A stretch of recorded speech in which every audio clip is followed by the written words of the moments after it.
Hello বন্ধুরা, আসসালামু আলাইকুম। আশা করি সকলে ভালো আছেন। দেখতে পাচ্ছেন কর কমিশন কার্যালয় কর অঞ্চল ঢাকা একটি নতুন সার্কুলার প্রকাশিত হয়েছে। এখানে যে সকল জেলা প্রার্থীগণ আবেদন করতে পারবেন, কি পাশ হলে আবেদন করতে পারবেন, কত সাল থেকে কত সালের মধ্যে জন্মগ্রহণকারী প্রার্থী আবেদন করতে পারবেন, সে সকল বিষয় নিয়ে বিস্তারিত আলোচনা করব। তো মূল ভিডিওটি আলোচনা করার পূর্বে আপনার কাছে ছোট্ট একটি রিকোয়েস্ট থাকবে। আপনি যদি এই চ্যানেলের নতুন দর্শক হয়ে থাকেন তাহলে চ্যানেলটি সাবস্ক্রাইব করে পাশে থাকা বেল আইকনটি অলে ক্লিক দিয়ে রাখবেন, যাতে করে পরবর্তী নতুন কোনো ভিডিও আপলোড করার সাথে সাথে সবার আগে আপনার কাছে নোটিফিকেশন চলে যায়। আর যারা অলরেডি এই চ্যানেলটি সাবস্ক্রাইব করেছেন তাদেরকে অসংখ্য অসংখ্য ধন্যবাদ। তার কথা না বাড়িয়ে আবার মূল ভিডিওটি শুরু করি।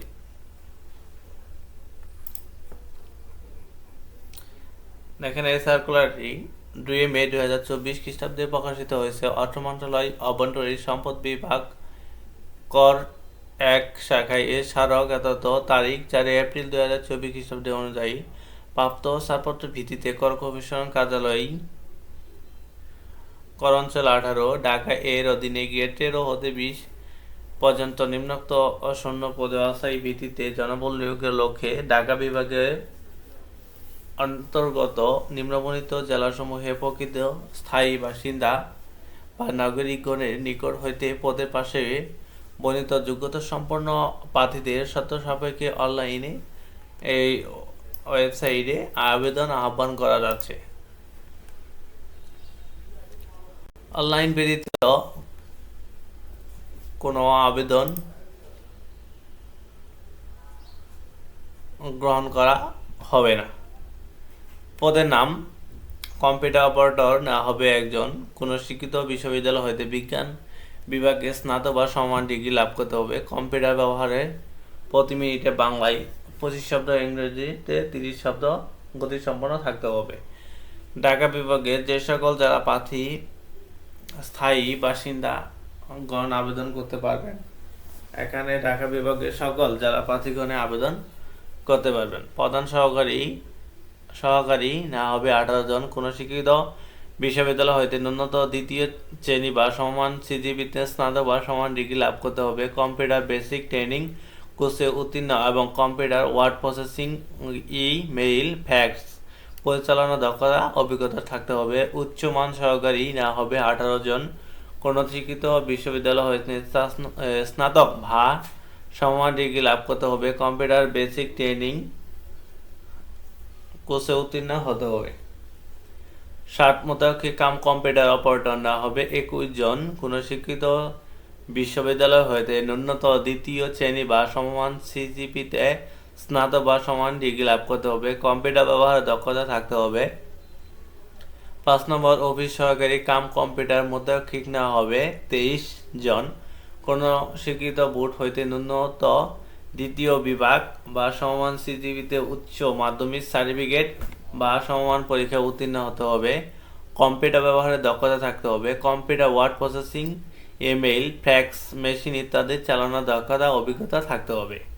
অফিস সহায়ক না হবে 22 জন। কোনো শিক্ষিত বোর্ড হইতে মাধ্যমিক স্কুল সার্টিফিকেট বা সমান পরীক্ষা উত্তীর্ণ হতে হবে। ঢাকা, গাজীপুর, মুন্সিগঞ্জ, নারায়ণগঞ্জ, নরসিংদী, ফরিদপুর, গোপালগঞ্জ, মাদারীপুর, রাজবাড়ী, কিশোরগঞ্জ, টাঙ্গাইল জেলা এখানে আবেদন করতে পারবেন। তবে ঢাকা বিভাগের সকল জেলা এতিম ও শারীরিক প্রতিবন্ধী আবেদন করতে পারবেন।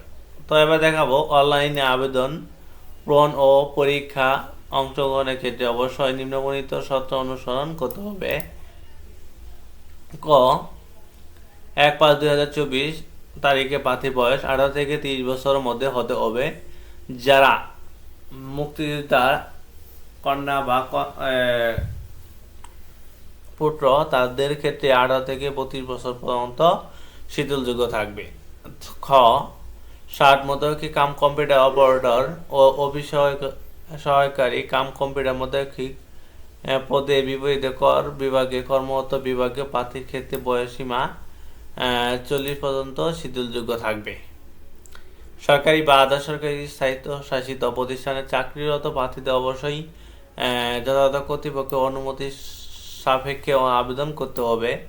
প্রার্থী বীর মুক্তিযোদ্ধা বা শহীদ বীর মুক্তিযোদ্ধা পুত্র বা কন্যা হলে অবশ্যই তা স্পষ্টভাবে উল্লেখ করতে হবে।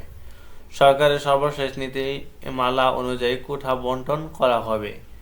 অনলাইনে আবেদন, নিয়োগ পরীক্ষা সংক্রান্ত যে কোনো বিষয়ে নিয়োগ কর্তৃপক্ষ সিদ্ধান্ত বলে চূড়ান্ত গণ্য হবে।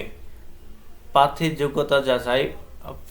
প্রার্থী মৌখিক পরীক্ষার সময় নিম্নবর্ণিত ক্রমে ক হতে জ কাগজপত্রের মূল কপি প্রদর্শন পূর্বক প্রথম শ্রেণী গ্রেড অফিসার কর্মকর্তা দ্বারা সত্যায়িত সকল সনদের ছায়ালিপি দাখিল করতে হবে। তো অনলাইনে আবেদন পূরণ ও সংক্রান্ত নিয়মাবলী করণীয়।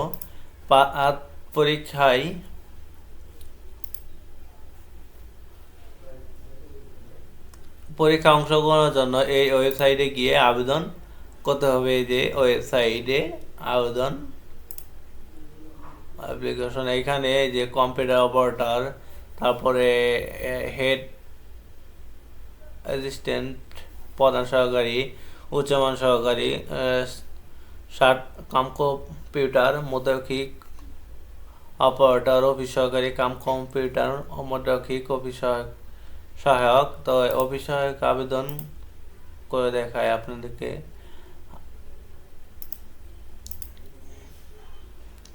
তো এরকম ওই যে সেই ওয়েবসাইটে গিয়ে ক্লিক করলে এরকম একটি আপনার কাছে ইন্টারফেস আসবে। তো এখানে আপনার নাম, ঠিকানা সবগুলো পূরণ করে নিচে এই যে সাবমিট বাটনে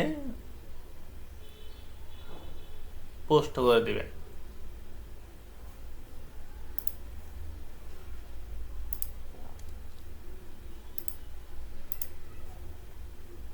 তো দেখেন আমি আবারও সার্কুলারে প্রবেশ করলাম। অনলাইনে আবেদন শুরু তারিখ 9 মে 2024 সকাল 10টা থেকে 23 মে বিকাল 5টা পর্যন্ত আবেদন চলবে। আবেদন করার পর আপনাকে অবশ্যই টেলিটক প্রিপেড সিমের মাধ্যমে 1 ক্রমিক থেকে 5 ক্রমিকে ফ্রি পাওয়া 223 টাকা দিতে হবে এবং 6 ক্রমিক ফ্রি বাবদ 100 টাকা এবং টেলিটক সার্ভিস চার্জ 12 টাকা 112 টাকা দিতে হবে।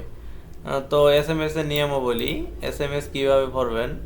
প্রথম SMSটি হবে TAX 18 স্পেস ইউজার আইডি লিখে 16 নাম্বারে সেন্ড করতে হবে।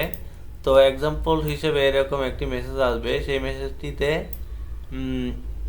এরকম একটি মেসেজ রিপ্লাই হিসেবে এরকম একটি মেসেজ আসবে। সেই মেসেজটিতে আপনার পিন নাম্বার থাকবে। সেই পিন নাম্বারটি ব্যবহার করে দ্বিতীয় এসএমএসটি করবেন text 18 space yes space pin number লিখে 16 নাম্বারে সেন্ড করতে হবে।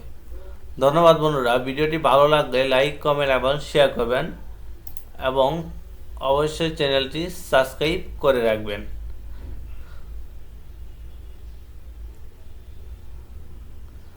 তো কর কমিশন কার্যালয় কর অঞ্চল 18 এটাই তাদের ওয়েবসাইট।